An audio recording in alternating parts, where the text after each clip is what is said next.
COVID-19 menular, betul? Kita semua udah tahu itu.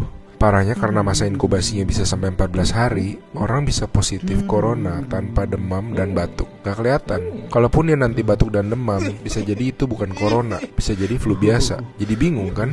Nah, saat ini cara yang paling akurat yang kita punya adalah dengan testing. Pemerintah ini sedang mempersiapkan testing massal di hari-hari ke depan. Pesan utama video ini adalah jangan panik ketika nanti setelah testing massal, angka positif corona kita naik tajam. Kenapa? Ibaratnya selama ini lampu yang nyala itu cuma lampu kecil aja, sehingga kasus yang kelihatan ya sedikit. Tapi begitu lampu-lampu lain dinyalain, baru semuanya kelihatan.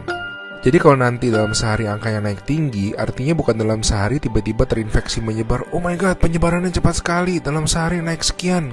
Lebih tepatnya, dalam sehari kelihatan banyak kasus positif yang terinfeksinya itu dari kemarin-kemarin, tapi belum kelihatan.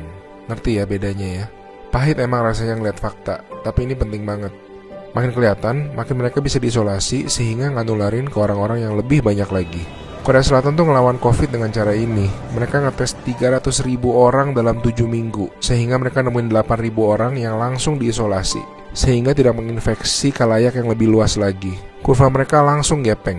Alasan lain untuk tidak serta-merta panik, COVID-19 itu penyakit dengan berbagai tingkatan menurut WHO. Secara statistik, sebagian besar kasus-kasus yang akan positif nanti akan masuk ke dalam kategori sedang. Dan secara statistik, kebanyakan bisa sembuh. Tetap berbahaya, tetap harus sangat waspada, tapi lengkapnya baca-baca jurnal resmi WHO ya.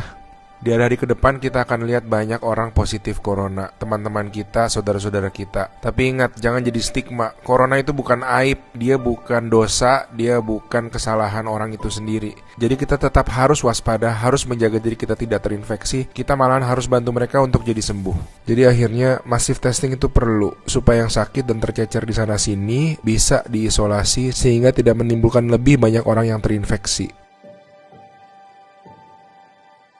Pahit rasanya nanti ngeliat angka-angka ke depan, tapi ini langkah yang sebetulnya sangat positif.